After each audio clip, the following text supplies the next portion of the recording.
Allah. Astaghfirullahaladzim. Bismillahirrahmanirrahim. Assalamualaikum warahmatullahi wabarakatuh. Alhamdulillah. Sallallahu alaihi wasallam ala sayyidina Muhammad ibn Abdullah. Rabbana iftah bainana wa baina qaumina bil haqqi wa anta khairul fatihin. Rabbi yassir wa la tu'assir. Rabbi tammim bi khair. Habibana fillah. Duyuban al-a'izza. Kalau lagi minta maaf lagi, lalu kerap, terlalu sering minta maaf.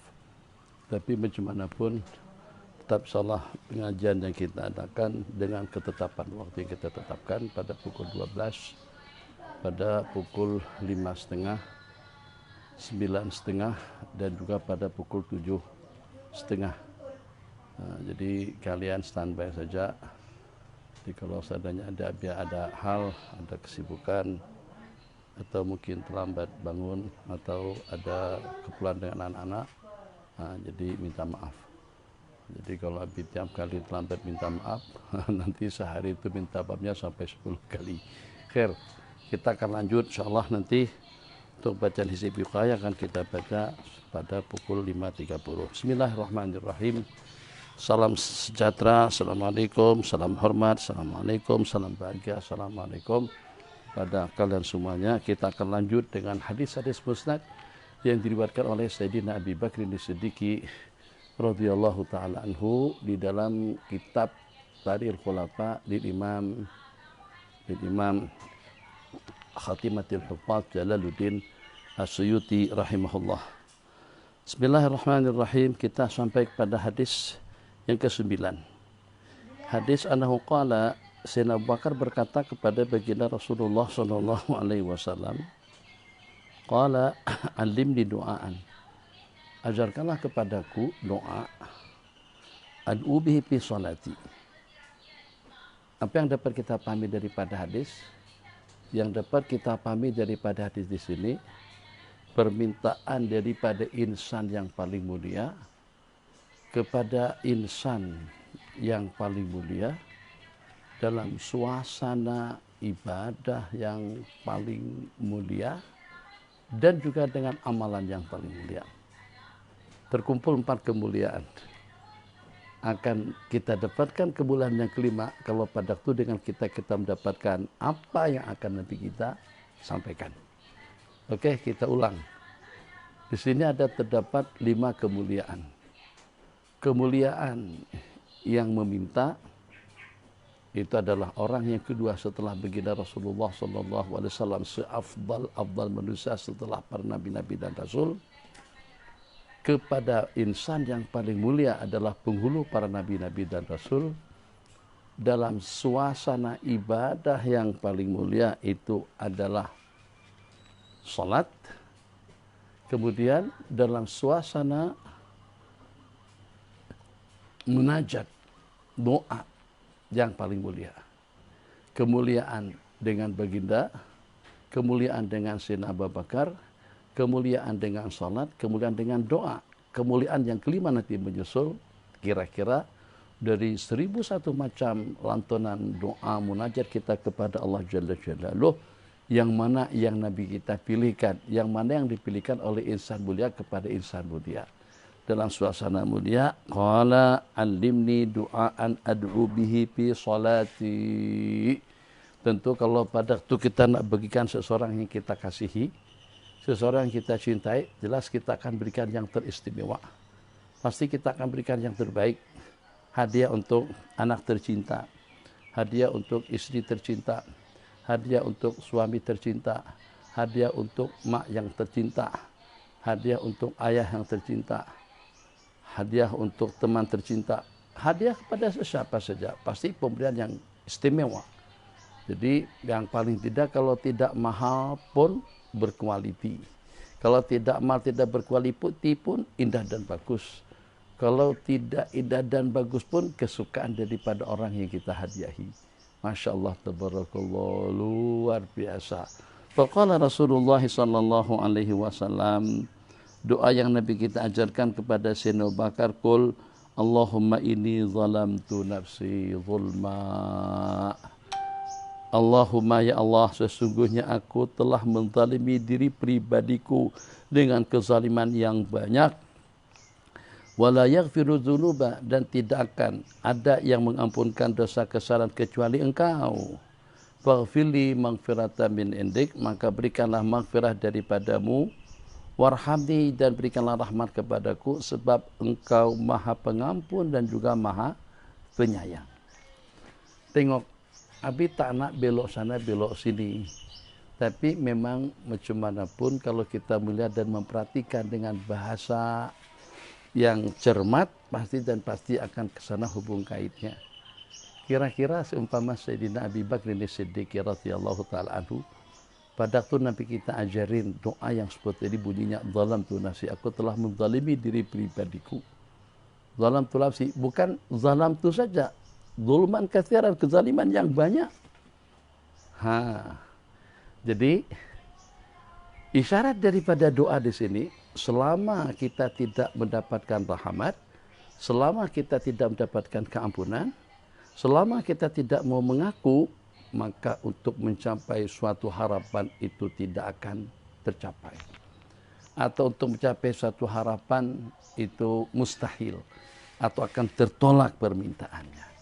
Jadi kunci daripada untuk mendapatkan satu anugerah, kunci untuk mendapatkan satu pemberian, kalau pada saat satu kita telah mendapatkan keampunan, yang kedua dengan kita telah mendapatkan rahmah maghfirah daripada Allah Jalla Jalaluh. Tengok dengan susunannya. Yang pertama, zalamtu nafsi, ngaku dulu. Maka kita akan hubung kaitkan dengan realiti. Kita akan hubung kaitkan dengan kehidupan dan juga dengan keadaan kita sekarang. Apa kira-kira kendala, masalah, problematika yang sedang kita hadapi? Maka supaya pada waktu kita memohon, permohonan kita akan didengar. Pada waktu kita meminta, permintaan kita dikabulkan. Pada waktu kita menginginkan, keinginan kita akan mendapatkan perhatian. Yang kalau pada waktu kita berdoa, permintaan kita akan dikabulkan. Agar bagaimana kita mendapatkan kemuliaan tadi itu, diperkenankan doanya, dikabulkan hajat keinginannya, dan juga akan didengar rintihan dan ratapannya, dan selalu mendapatkan perhatian dan perlindungan daripadanya. Maka harus dengan kita menjadi orang yang marhum. Kita tidak akan menjadi orang yang marhum kecuali setelah kita menjadi orang yang maghfur terlebih dahulu. Jadi al-ghufran itu adalah yang pertama. Yang pertama adalah pengakuan. Di balik daripada pengakuan kita akan mendapatkan keampunan. Di balik daripada keampunan kita akan mendapatkan rahmat. Kalau pada waktu kita sudah menjadi al-ummah al-marhumah, marhum dengan raja-rajanya, marhum dengan sultan-sultannya, marhum dengan presiden-presidennya, marhum dengan menteri-menterinya, marhum dengan gubernur-gubernurnya, marhum dengan bupati-bupatinya, marhum dengan camat-camatnya, marhum itu dengan ketua-ketua mukim, atau juga dengan RT dan juga dengan RW-nya. Dalam kabdah, marhum dengan koprat-kopratnya, marhum dengan politikus-politikusnya, marhum dengan orang-orang kerajaan dan yang punya jawatan tinggi di pemerintah juga di kerajaannya, marhum dengan rakyatnya. Saat ketika itu anugerah akan turun. Anugerah akan kita dapatkan. Ud'uni, langsung saja astajib lakum. Ud'uni astajib. Langsung kita akan mendapatkan astajib daripada Allah Jalla Jalaluh, sebab karena tidak ada prodal. Coba belajar memanah supaya pandai membidik. Pada waktu kita membidik sesuatu, kalau seandainya kita memanah dalam suasana angin kuat, pada waktu angin bertiup kencang, sulit untuk kena sasaran. Kecuali kalau dengan derasnya anak panah yang kita lepaskan, atau dengan kecepatan peluru dan juga dengan senjata yang kita gunakan, itu mungkin kena sasaran. Tapi kalau pada waktu hembusan dengan angin, hembusan angin lebih kuat, itu daripada perjalanan tombak, panah, dan yang sejenisnya yang kita lemparkan, yang kita mainkan, itu kemungkinan akan lari. lepas daripada sasarannya. Kenapa? Karena ada yang menghembus, karena ada yang meniup. Macam itulah juga dengan doa permintaan kita. Kalau pada waktu kita berdoa, tapi terhalang doa kita dengan dosa, dengan kemaksiatan. Oh, tidak beres urusannya dengan mak dan ayah. Oh, tidak beres urusannya dengan adik-beradik. Oh, tidak beres masalahnya dengan keluarga. Oh, tidak selesai masalahnya dengan lingkungan. Oh, ada masalah dengan rakyat. Oh, ada masalah dengan kerajaan. Oh, ada masalah dengan perilaku dan perangai. Oh, ada masalah dengan sifat yang tersemat di dalam kehidupan.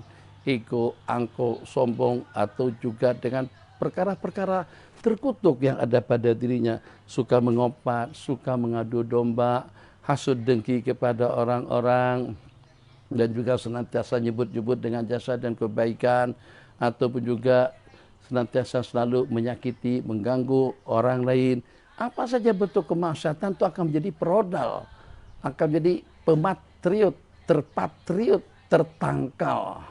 Jadi bukan roket yang dilepaskan, roket yang berpandu itu bukan tidak pandai mengejar sasaran. Tapi pada waktu dengan roket tadi itu dilepaskan, ditembakkan, ternyata dihadang sama patriot, sama penangkal roket, roket akan hancur. Maka pada waktu roket diarahkan untuk menembak bangunan, juga untuk menembak pesawat, terus ada roket, ada penangkal seperti dengan patriot, skat-skat yang sejenisnya, maka dengan roket yang bakalan akan mengenai sasaran tadi itu, belum sampai kepada sasarannya, ternyata sudah hancur. Begitulah juga doa kita. Pada waktu kita meminta, memohon, ya Allah, ya Hayyu ya Qayyum, ya Allah, nangis di hadapan Allah. Bukan Allah tak nak dengar, bukan Allah tak nak kabulkan. Macam mana pun doa kita tu makbul. Makbul sesuai dengan keinginan, makbul dengan ditangguhkan oleh Allah Jalla Jalaluh, makbul dengan Allah gantikan kepada yang lebih faedah, makbul itu dengan Allah simpankan ganjaran pahalanya di saat kita memerlukan pahala nanti pada hari pembalasan. Itu pasti. Tapi kita akan yang nomor satu. Apa yang kita minta langsung diperkenankan. Apa yang kita mau langsung kita dapatkan. Doa minta kawin langsung dapat istri. Doa minta kawin langsung dapat pasangan suami. Doa nak minta dapat uang rezeki yang banyak. Alhamdulillah melempah ruah rezekinya. Doa agar sehat afiat. Alhamdulillah dengan kesehatan dan keafiatannya. Kita nakkan yang semacam itu. Jadi kalau kita nakkan semacam itu, maka pastikan 3 perkara yang disebutkan di dalam hadis. 3 perkara yang mengandungi rahasia istimewa daripada doa permintaan Sayyidina Abu Bakar yang Nabi kita ajarkan kepada beliau pada saat ketika itu adalah Allahumma. Sebut Allahumma dulu, jangan aku. Perasaan tak? Kita jangan. Jadi ighfirli, ya Allah. Irhamni, ya Allah. Tub alayya. Hendak, jangan. Jangan ampunkan saya. Ampunkan aku, tolonglah aku, jangan.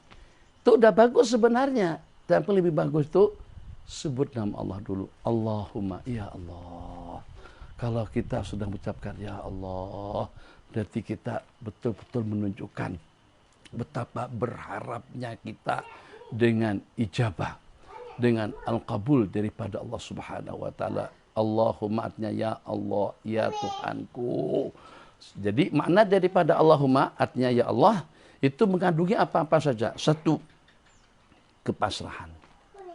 Yang kedua, iftiqar dan tadallul. Kita menunjukkan betapa kerdilnya, betapa lemahnya, betapa kurangnya, betapa berhajatnya, betapa berharapnya, betapa memohonnya, betapa mengagungkannya kita kepada Allah, bukan kepada diri pribadi kita. Makanya slogan yang senantiasa kita sebut, kita jaga kita, atau kita jaga diri kita. Kita tuh bukan tidak boleh, itu dah betul, tapi tidak terlalu tepat. Itu betul kita jaga diri kita, omongan antara sesama kita. Tapi kalau pada waktu kita untuk meminta pertolongan Allah, jangan kita jaga kita dulu. Kita sebut, ya Allah tolonglah kami. Allah dulu kita sebut. Allah kita kedepankan dalam hidup. Hidup kita ini bermula dengan Allah. Dan kalau berakhir juga dengan Allah, kamu akan selamat. Hidup kita bermula dengan Allah. Pada waktu kita dilahirkan. Itu kan? Lepas keluar daripada rahim dengan palasinta, patasinta atau apalah namanya, tambuni kata orang Banjar. Setelah kita keluar, terus kita dimandikan atau dibersihkan, bedung atau dibadung, tak kisahlah yang mana yang betul. Bungkus dengan kain serba putih atau dengan kain yang agak cukup lumayan tebal, terus kita diazankan. Orang Islam diazankan. Siapapun yang lahir, yang walaupun dia anak seorang raja, yang walaupun dia anak seorang penyanyi, anak seorang presiden, anak seorang munsyid, tukang kasidah, tetap saja akan dilantunkan azan dimulakan dengan Allah. Allahu Akbar, Allahu Akbar, Allahu Akbar, Allahu Akbar. Betul kan? Betul. Allah terlebih dahulu lahir ke dunia. Detik-detik pertama kita belum sampai 1 hari, baru dalam beberapa menit dilahirkan, selepas dibersihkan, selepas dimandikan, terus dilantunkan adzan di telinga kanan dan juga dilantunkan adzan di telinga kiri. Tidakkah adzan dan qomat itu kedua-duanya bermula dengan Allah? Ingat dan perhatikan panduan daripada hadis ini. Jangan lupakan Allah. Kalau kita ada hajat kepada Allah, sebut nama Allah. Jangan sebut nama kita atau kami atau aku. Siapa kita?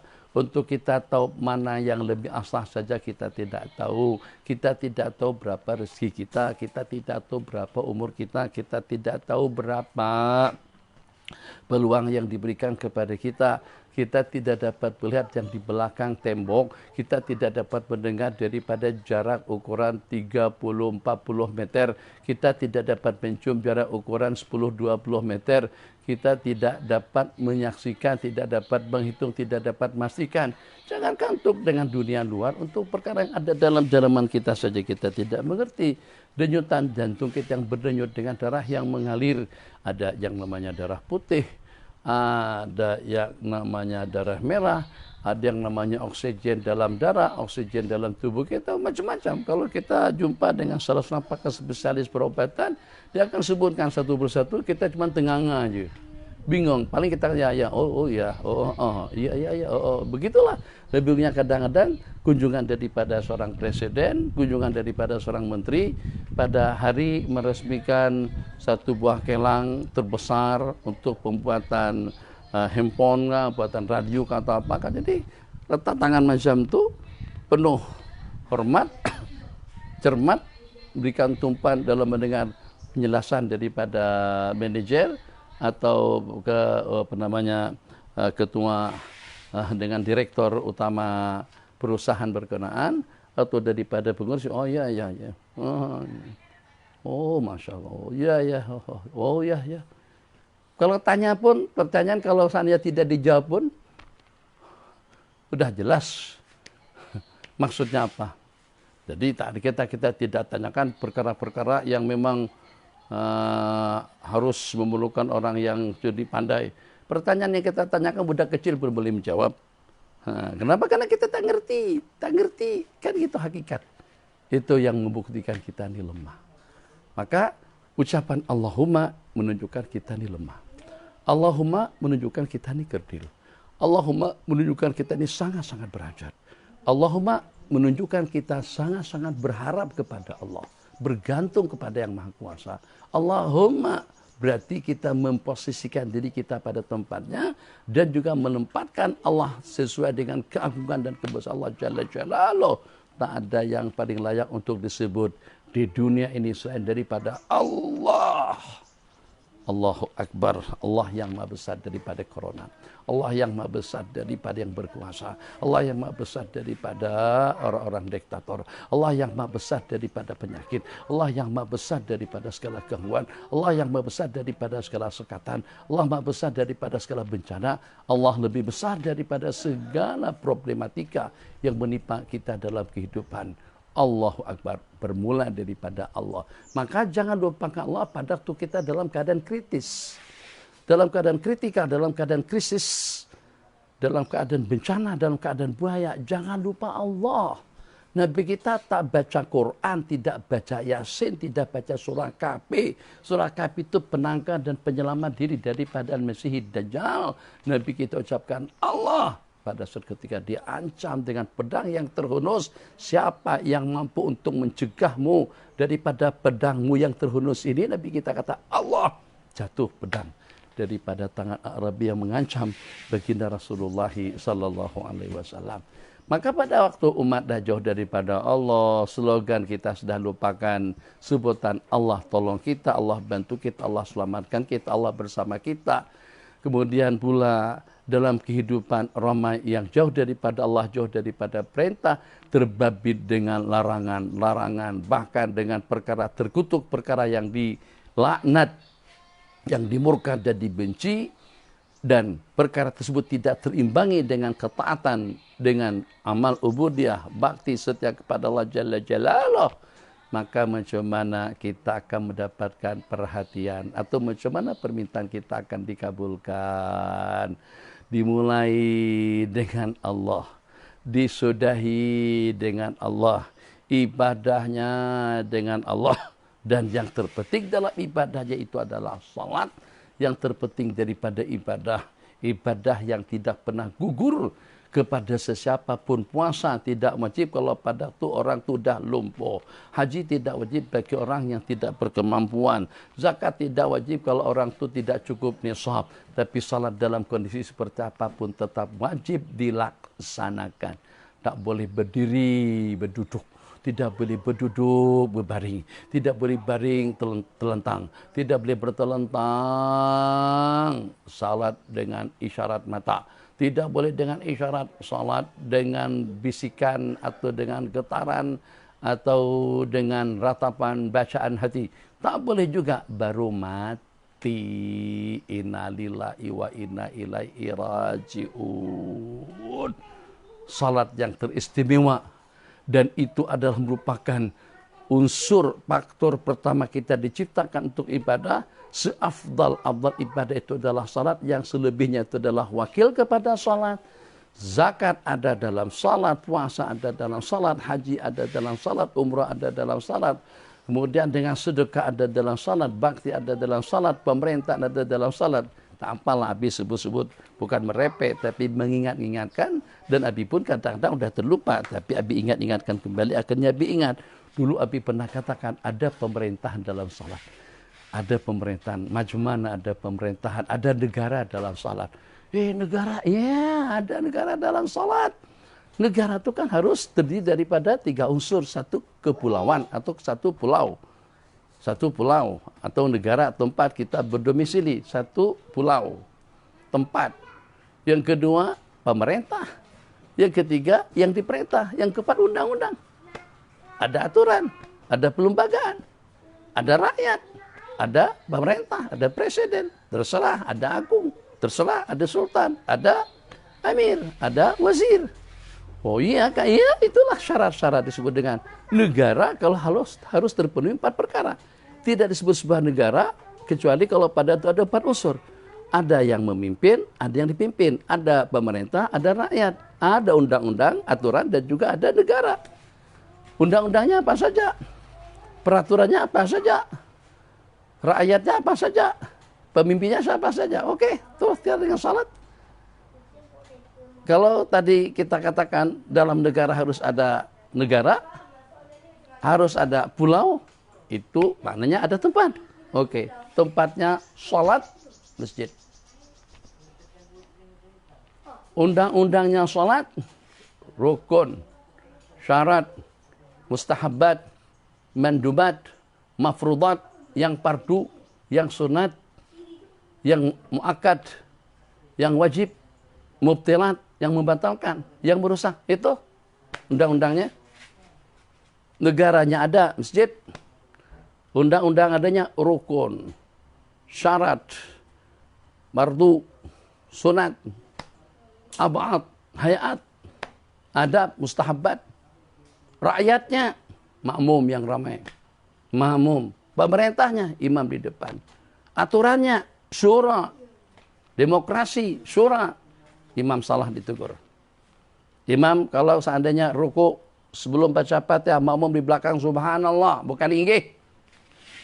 Kalau pada saat ketika imam sujud sebelum melakukan ruku, makmum di belakang mengucapkan subhanallah, bukan inggih, bukan iya, bukan amin. tegur, berikan nasihat, berikan panduan. Sebab hanya beda jawatan, hanya beda posisi. Yang semalam rakyat biasa, 2 hari kemudian dipilih, dilantik untuk menjadi Perdana Menteri. Yang semalam rakyat biasa, ternyata 3 hari kemudian dipilih oleh orang ramai dengan sokongan mereka jadi yang berhormat. Kan begitu hakikatnya sebenarnya. Dan nanti pun selepas 4 tahun, selepas 5 tahun jadi rakyat biasa. Sudah hilang jawatan sebagai Perdana Menteri. Bisa seperti dengan Tan Sri Mahyudin, dah tak lagi jadi Perdana Menteri. Datuk Najib tak lagi jadi Perdana Menteri. Itu dengan Pak Allah Badawi tidak lagi jadi Perdana Menteri. Dengan Tun tidak lagi jadi Perdana Menteri. Dengan Bapak Susilo Bambang tak lagi jadi presiden. Dengan si Bill Clinton tak lagi jadi presiden. Dengan Bush tak lagi jadi presiden. Siapa lagi kira-kira? Carter masih hidup gak? Bill Clinton. Sebelumnya si berak-berak tuh yang Perdana Menteri Israel. Dah tak lagi jadi Perdana Menteri. Habis sudah jawatan mereka. Oh, begitu. Jadi kalau seperti itu hakikat yang sebenarnya, maka jangan sampai dengan kita dikenakan karena kita berbeda pangkat, harta, tata, kedudukan itu dengan jawatan, sampai dengan kita merasa kita punya kuasa mutlak atas segala-galanya. Tetap saja kita di hadapan Allah manusia yang kerdil. Dimulakan dengan Allah pada waktu kita diazankan dan qomat pada hari kita dilahirkan. Ibadah yang terpenting yang kita adalah diciptakan untuk ibadah adalah salat, yang tidak akan gugur kepada kita dalam kondisi, dalam keadaan seperti apapun. Kalau tidak dapat berdiri berduduk dengan jenjang-jenjang yang berikutnya, mulanya apa? Allah. Bukan alhamdulillah, bukan la haula, bukan iyyaka na'budu. Enggak, permulaannya adalah Allahu Akbar. Fil alamina innaka hamidum majid. Masya Allah, tabarakallah. Baik kita laksanakan bersedia atau juga secara berjamaah. Negaranya, masjid, undang-undangnya, rukun, syarat, dan juga dengan faraidnya. Rakyatnya adalah makmum, pemerintahnya itu adalah imam. Yang imam kalau pada saat ketika berbuat betul, bacaan yang betul, rukuk yang betul, sujud yang betul, makmum di belakang ikut. Idza raka'a farqa, apabila imam rukuk, kamu juga ikut rukuk. Artinya bagi sokongan. Akhirnya ikut bersama. Wa idza sajada fasjudu, dan apabila imam sujud, kalian pun juga sujud. Wa idza qala sami Allahu liman hamidah, apabila imam mengucapkan sami Allahu liman hamidah, Allah akan mengabulkan tiap orang yang menyanjung dan memuji. Ucapkan di belakang, Rabbana walakal hamd. Allah, cantiknya, indahnya, Allahu Akbar. Ini diantara daripada asbab yang kami ceritakan saat ketika dengan seorang pemuda Kristen datang berziarah ke tempat salah seorang pemuda Muslim yang belajar di luar negara. Ternyata dia gunakan fasiliti parabola yang ada di apartemen atau yang ada di banglonya, yang pada waktu itu dia buka live salat berjamaah di Masjidil Haram. Salat berjamaah di Masjidil Haram.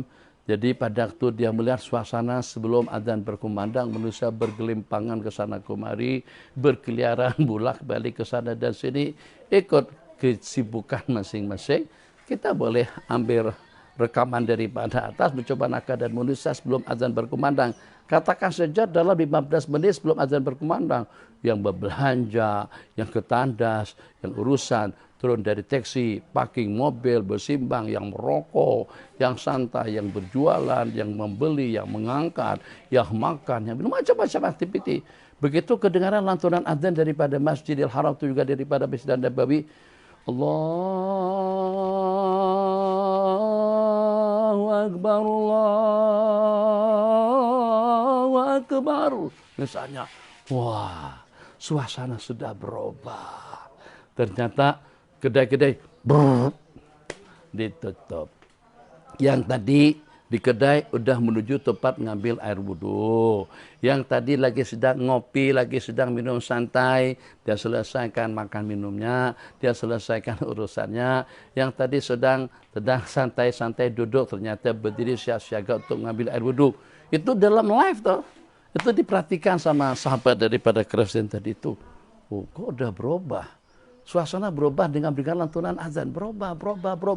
Dan juga diperhatikan sebelum azan selesai dikumandangkan, manusia sudah mengarah ke tempat yang sama. Meluncur. Banjir manusia. Banjir atau banjir manusia menuju ke arah Al-Masjidil Haram. Yang tadinya pintu-pintu masjid kosong, hanya 2, 3, 4 orang saja yang memasukinya, sekarang sudah 10 sampai beratur, sampai ramai, pintu sini penuh, sana penuh, guna eskalator, tingkat 1 penuh, tingkat 2 penuh, terus semuanya meluncur menuju masjid. Dia tonton, dia lihat, ini suasana luar biasa. Hanya dengan lantunan adzan saja, bukan dilantunkan Allahu Akbar, berpuluh-puluh kali, beratus-ratus kali, sekali saja adzan dikumandangkan, sekali juga nanti qamat dikumandangkan. Tapi ternyata itu sudah boleh menggerakkan hati umat Islam yang ada di sekitar Al-Ka'batul Musyarrafah, yang ada di sekitar Al-Masjidil Haram, semuanya meluncur untuk menuju rumah Allah Jalla Jalaluhu. Setelet di atas kamera lagi sedang mengamera suasana dalam masjid, Masya Allah, tabarakallah, sudah mulai bersusun, buat lingkaran, duduk, meratakan saf, duduk, ambil posisi, ambil tempat. Yang itu di sebelah sana ada kosong, maju ke depan, ada kosong, pindah ke situ. Jadi suasana lingkaran. Kan lingkaran dalam Masjidil Haram nih ceritanya. Lingkaran, bulatan. Penuh di depan, terus dengan sayapnya melebar sampai ruangan penuh. Tengok saja atas, rapi, cantik, indah. Tak pernah ada begaduh, tak pernah tanya, wah nomor berapa? Oh, oke, 2 dos masuk. Tak ada yang begitu tuh. Pada waktu itu tak ada. Kita akan hidup seperti itu lagi. Tak ada sebarang pertanyaan. Dengan fitrah manusia terpanggil untuk datang ke rumah Allah Jalla Jalaluhu dengan saf yang cantik dan indah. Tengok saja daripada atas, gambar saja cantik, sungguh luar biasa. Baru saja qamat berkumandang, tadi masih bising lagi. Nanti di mana sekarang nih? Nanti lagi sedang tawaf nih. Nanti kita jumpa di luar, dekat Sa'i. Depan kedai gunting rambut. Ya, insyaallah. Top simbang, itu masih merokok lagi, masih ada segi-bagi daripada rokoknya. Yang itu masih tengok, hitung berapa duit habis berbelanja di mal-mal di sekitar masjid. Ya Arhamar Rahimin. Begitu, Allahu Akbar, Dua la ilaha illallah. Oh, suasana sudah hening. Tidak ada lagi orang merepek. Tidak ada lagi orang berkecakap. Tidak ada lagi orang berborak-borak. Tidak ada lagi orang yang ngobrol. Tidak ada lagi yang bepandiran. Bepandiran itu bahasa Banjar. Ikam ini pandir terus. Jangan banyak pender. Artinya jangan banyak simbang. Jangan banyak bercakap. Ikam ini bepandir aja terus-terusan. Bermalam-malaman. Ikam tuh ngobrol aja terus-terusan sepanjang malam. Kan senang bahasa Banjar. Gak susah. Banyak sama dengan bahasa Melayu. Allah, dah bening. Begitu dengar imam ucapkan staqimu i'tadilu, tak ada lagi sebarang suara kedengaran. Dia perhatikan. Kagum betul, kaget sungguh. Di tengah-tengah salat tadi itu, sebelum salat diawali atau di tengah-tengah salat, jadi kata sahabatnya tuan rumah itu mahasiswa muslim, katanya, Mas, minta maaf, saya tuh lupa nak tawarkan, awak nak minum apa? Tetamu nih, tak telayan tetamu. Awak nak minum apa? Kena datang ke rumahnya. Jadi 2 orang bersahabat di kuliah yang sama atau jurusan bidang yang sama. Mas, minta maaf, Mas, nak minum apa? Kopi, teh tarik, tak ada kok teh tarik. Untuk tongkat Ali, katanya tongkat Ali itu ada kesyiahannya. Tongkat Ali, kemudian kacip Fatimah. Pastau dan buang waktu jatuh nanggapi benda-benda semacam itu, ya udahlah. Kalau narubah nama pun tak ada masalah, tapi sebut dengan tongkat Ali, sebut tongkat betoner, tongkat Apanza, ya sama, khasiatnya sama. Astagfirullahaladzim. Khair. Jadi pada waktu si sahabat yang Islam tadi itu mengatakan, saya minta maaf karena terlupa nak tawarkan kamu nak minum apa. Kata dia, tak paksa, tak kisah. Jadi kata dia cuma sepatah kata saja, ajarkan saya untuk masuk Islam. Ajarkan aku untuk masuk Islam. Atau bahasa kita untuk mengucap. Tergugah hatinya saat ketika dia yang hidup di Amerika, hidup di negara yang serba bebas, untuk mengkondisikan agar dengan jalanan dapat dikosongkan, atau juga agar jangan sampai ada keluar masuk, agar kereta itu tidak belok ke sana, itu harus ada penjaga terlebih dahulu. Dia atur. Susah untuk mendiamkan, menyenyapkan mulut yang bercakap. Jadi dilihat dengan azan suasana berubah. Kemudian dengan stau atau dengan qomat, saf sudah lurus, rapat, kemasta, pindah dan cantik. Kemudian dia perhatikan lagi, satu saja membimbing namanya imam. Allahu Akbar. Semuanya bergerak ruku'. Sami Allahu liman hamidah. Semuanya bergerak i'tidal. Ini memang betul-betul agama yang benar. Kalau sampai sanggup untuk menjwid dan juga mempertarikan, memperikat hubungan persaudaraan antara imam makmum dan juga antara gerak umat kesemuanya, itu baru sebagian kecil ajaran Islam yang kita amalkan. Kalau Islam kita amalkan secara tuntas, secara total, secara keseluruhan, negara kita akan selamat. Di Arab Saudi dikerjakan? Enggak. Di Arab Saudi kah? Atau juga di negara-negara Timur Tengah secara keseluruhan, Islam masih belum sumul, masih belum dilaksanakan secara keseluruhannya. Ramai juga yang tidak sholat, ramai juga yang tidak puasa, ada juga yang terbabit dengan minuman, ada juga yang terbabit dengan pelacuran, ada juga yang terbabit dengan perjudian. Bahkan itu kadang-kadang di kalangan orang-orang yang mempunyai nama di negara yang terbabit dengan perkara-perkara besar tadi itu. Jadi dia tahu tentang keadaan di negara maju seperti apa. Tengok suasana yang tertata rapi dalam pelaksanaan ibadah sholat. Tercuit hatinya sehingga pemuda tadi itu sebelum dia tinggalkan rumah sahabatnya, dia sudah mengucapkan 2 kalimat syahadat. Asyhadu an la ilaha illallah wa asyhadu anna Muhammadar Rasulullah. Dimulai kehidupan kita dengan Allahu Akbar, dimulai salat kita dengan Allahu Akbar, disudahi salat kita dengan Allah. Assalamualaikum warahmatullah. Hidupnya dengan Allahu Akbar, Allahu Akbar. Matinya pun juga berakhir dengan Allah. Yang berakhir matinya dengan Allah akan masuk ke dalam surganya Allah. Dengar definisi daripada salat. Mubtada'atun bitakbir, dimulai dengan takbir. Muhtatamatun bitaslim, dimulai dengan takbir Allahu Akbar, diakhiri dengan taslim Assalamualaikum warahmatullah. Hidup macam mana? Dimulai dengan Allahu Akbar, azan.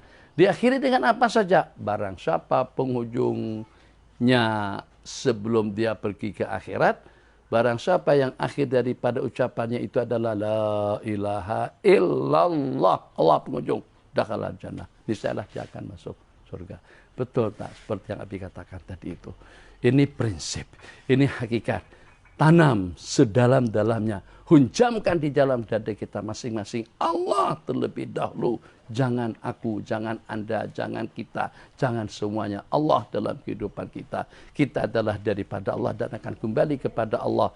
Maka dalam hal-hal yang besar dan juga yang kecil, jangankan dengan yang gedean, yang kecil pun kita bergantung, kita meminta, kita memohon kepada Allah. Lebih-lebih lagi yang sudah tidak mampu untuk kita tangani, yang sudah kita tidak mampu untuk kita selesaikan, mintalah pertolongan kepada Allah Jalla Jalaluh. Tidak ada yang namanya gedean, tidak ada yang namanya besar, tidak ada yang namanya sulit, tidak ada yang namanya susah, tidak ada yang namanya problem. Itu dengan Allah Jalla Jalaluh. Apa yang Allah nakkan dunia, Allah nakkan kehancurannya, Allah nakkan kesejahteraannya, hujannya, gempanya, semuanya itu akan berlaku hanya dengan ucapan, hanya dengan sepatah kata. Innama amruhu idza arada syai'an.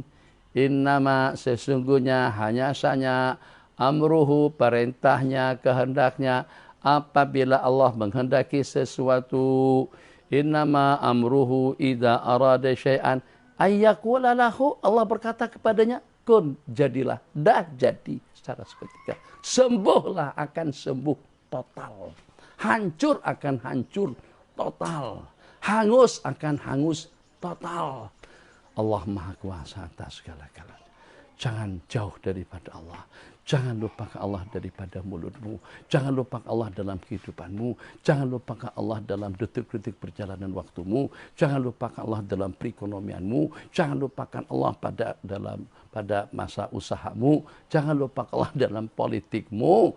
Jangan lupakan Allah pada saat ketika kita menjadi rais ru'asa, amir umara, hakim hukama, malik muluk, sultan salatin, wazir wuzara. Jadi pada waktu kita dengan jawaban yang habis sebutkan satu persatu tadi itu sebagainya dengan bahasa Arab, maka jangan lupakan Allah agar kita ditolong oleh Allah. Allah, waktu kita sudah habis. Hadis belum selesai, tak apa. Mudah-mudahan apa yang habis sebutkan, yang belum sebagiannya itu sudah pernah kita sebut. Tapi agar segar kembali, jangan lupa kita bermula daripada Allah.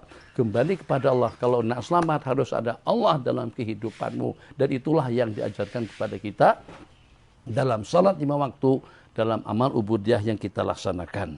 Dimulai dengan Allahumma. Ya Allah. Kalau sudah dengan ya Allah berarti pasrah. Kalau sudah dengan ya Allah berarti kerdil.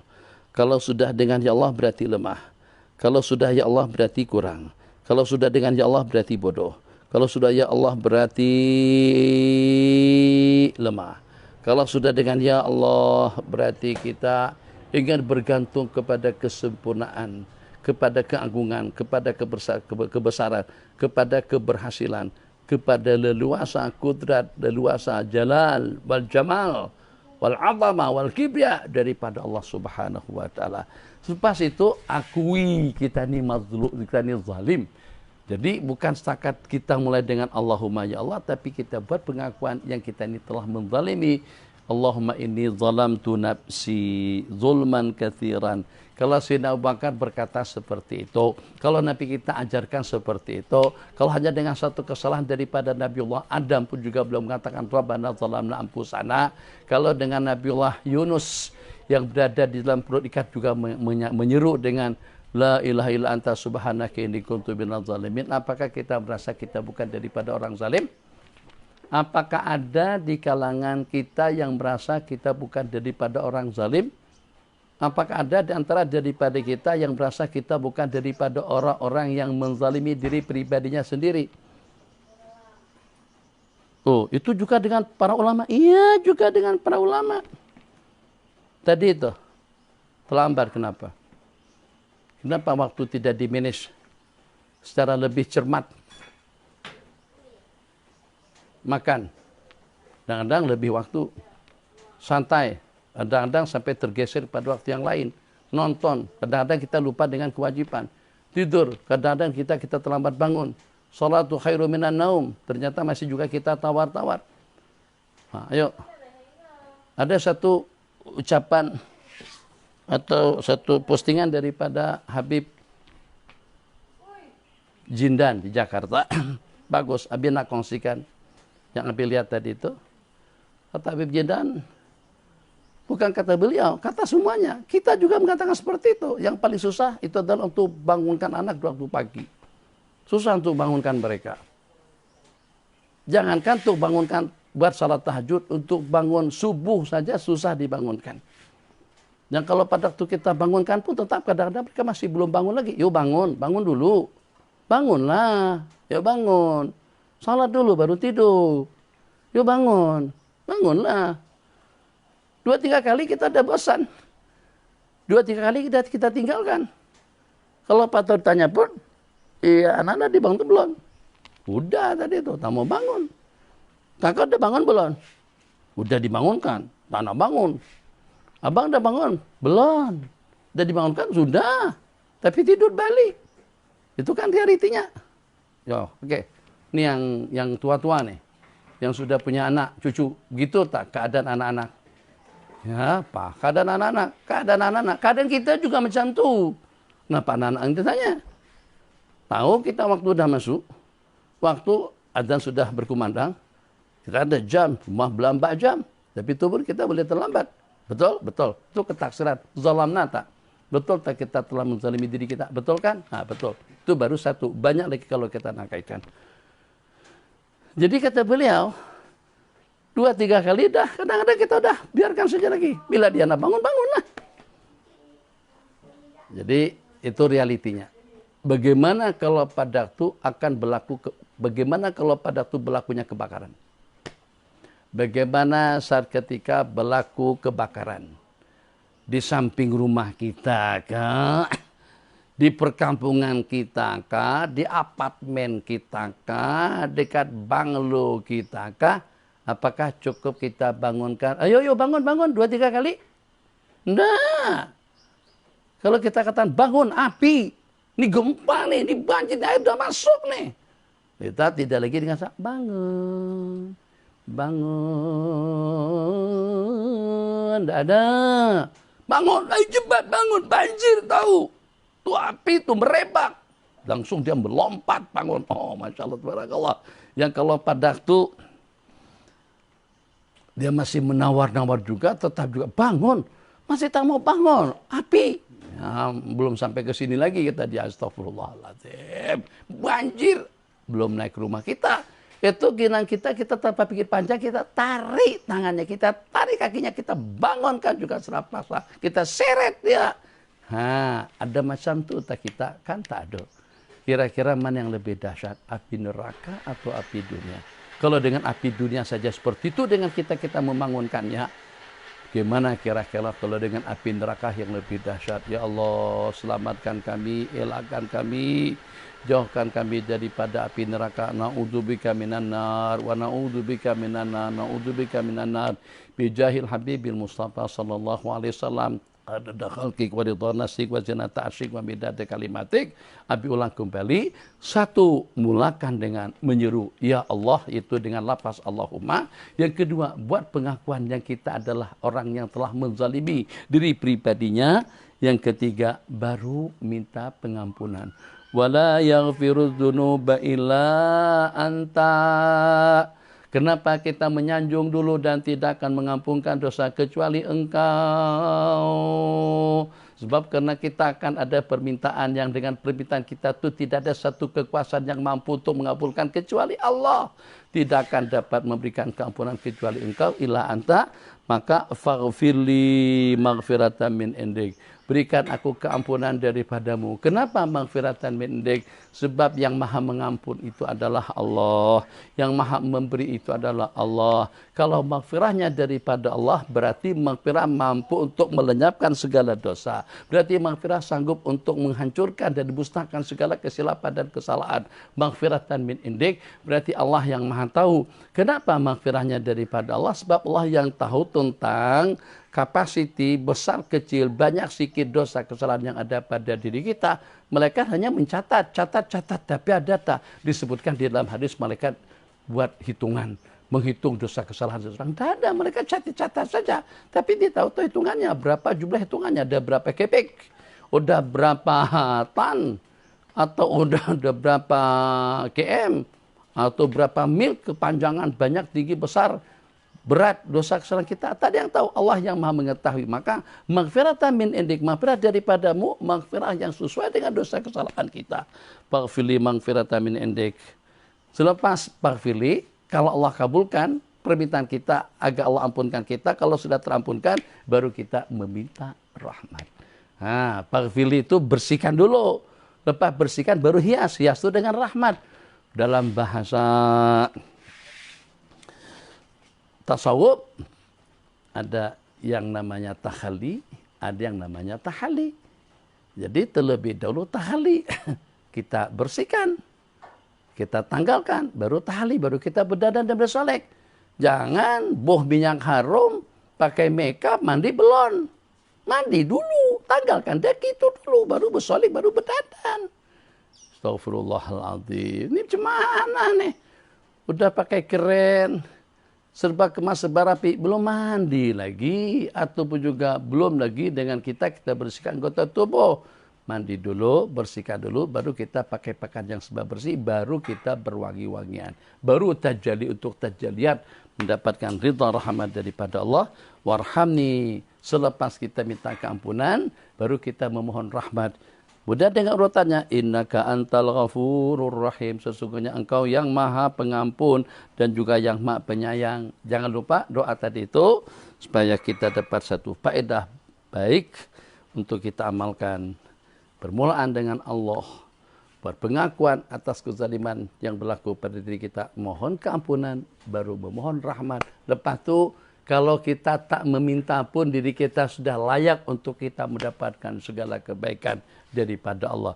Kalau tak dan meminta pun, selepasnya itu tidak ada lagi penyekat, berodal, penangkal, penghijab diri kita daripada segala karunia Allah Jalla Jalaluhu.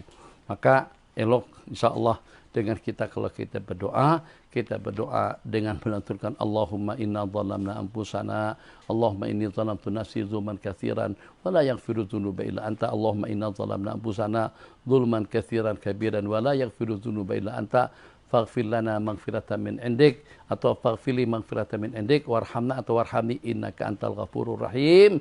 Kalau tak ada lagi berdoa setelahnya, cukup dengan doa yang diajarkan oleh insan yang paling mulia kepada manusia yang paling mulia, pada ibadah yang paling mulia, dengan bacaan yang mulia untuk mendapatkan yang teristimewa.